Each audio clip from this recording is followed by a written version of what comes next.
Edlitou de Djameldine Benchenouf. Salam alaikum, Azul Filaoun, bonsoir. Le printemps des peuples, troisième et dernière partie. La contre-révolution allait donc transformer les printemps des peuples en hiver sanglant. Pas un seul parmi eux qui avait osé secouer le joug n'allait y réchapper. Tous les peuples qui avaient osé se dresser contre leurs oppresseurs réciproques allaient devenir la cible d'une attaque massive autant qu'elle a été sournoise contre l'économie de leurs pays respectifs, contre leurs mouvements, contre leurs leaders.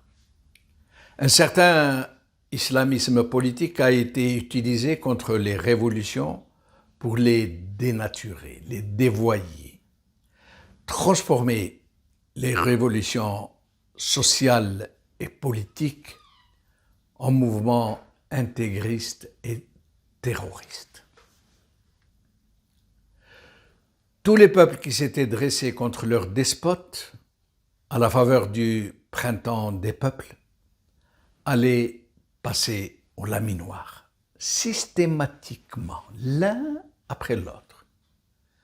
La Tunisie a été littéralement ruinée et son peuple plongé dans l'anarchie politique pour avoir été la première étincelle du printemps des peuples, pour avoir osé initier une insurrection populaire internationale.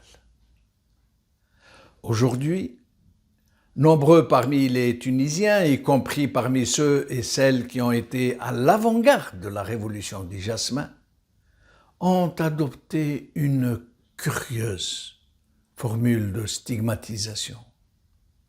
Une formule de stigmatisation qui en dit long. Ina al-Bouha Thawra, maudite soit cette révolution. Et c'est dire ce qu'est la redoutable efficacité et les moyens de la contre-révolution. Avec quel cynisme elle réagit à tout sursaut de dignité. Rappelez-vous, on avait alors provoqué des contre-révolutions quasi simultanées dans les pays ciblés, particulièrement fragiles.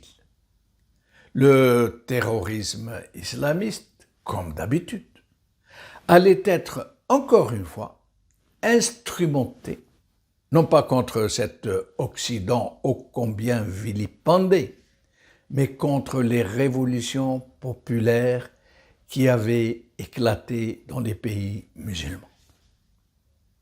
Daesh est sorti du néant du jour au lendemain pour devenir une organisation armée de très grande envergure, dotée de moyens colossaux et de très gros financements, et dont les méthodes de communication figurent parmi les meilleures du monde. En Syrie, le tyran n'allait pas tarder à devenir le champion de la démocratie,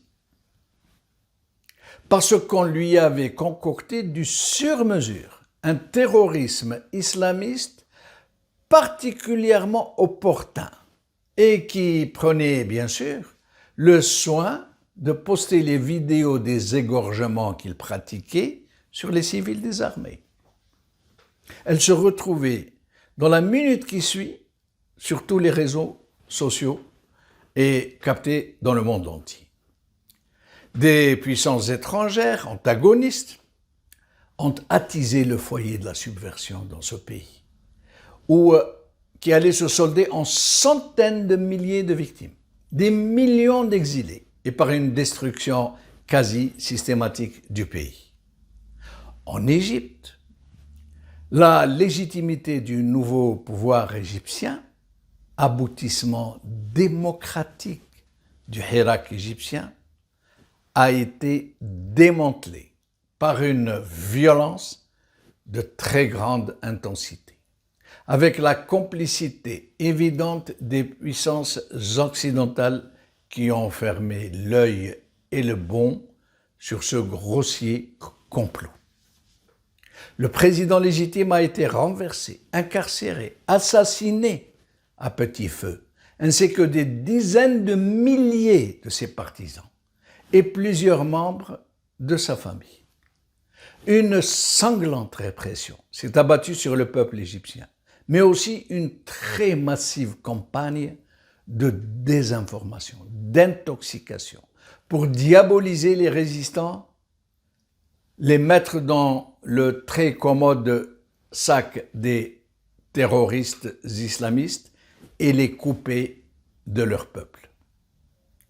L'armée, bien sûr, l'armée égyptienne, a repris la totalité du pouvoir et a entrepris d'enfermer le peuple égyptien dans une dictature encore plus brutale, plus caricaturale, plus mégalomaniaque que celle qui l'avait précédée, avec l'aide et le financement empressé des Saoudiens, des Émiratis et des puissances occidentales qui faisaient mine de regarder ailleurs, dans le même temps qu'elles faisaient tout et n'importe quoi pour maintenir le maréchal Sissi à la tête de ce pays. En Libye, la subversion et l'intrusion directe de forces étrangères allaient transformer ce pays en enfer pour ses habitants. La Libye a été transformée en terrain d'affrontement pour puissances opposées à travers les seigneurs de la guerre locaux.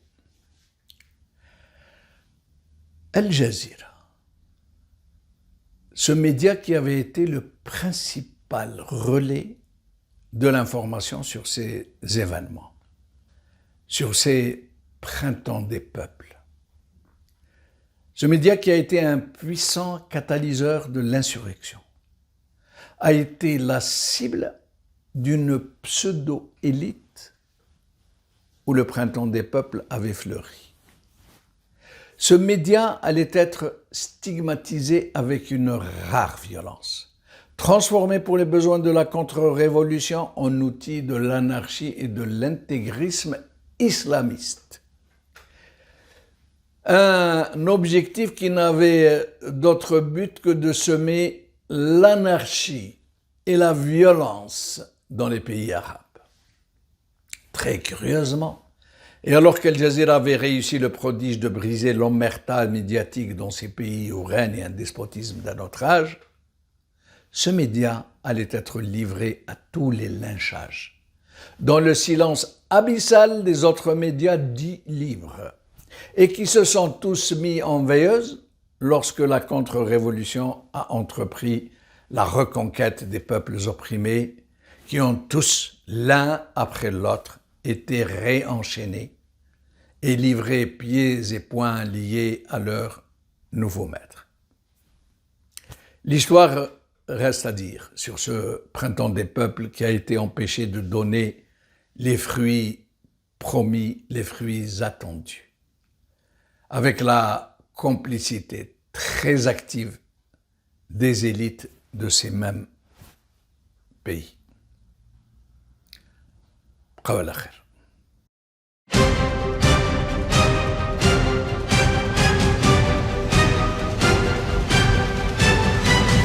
L'édito de Djemeldine Benchenouf.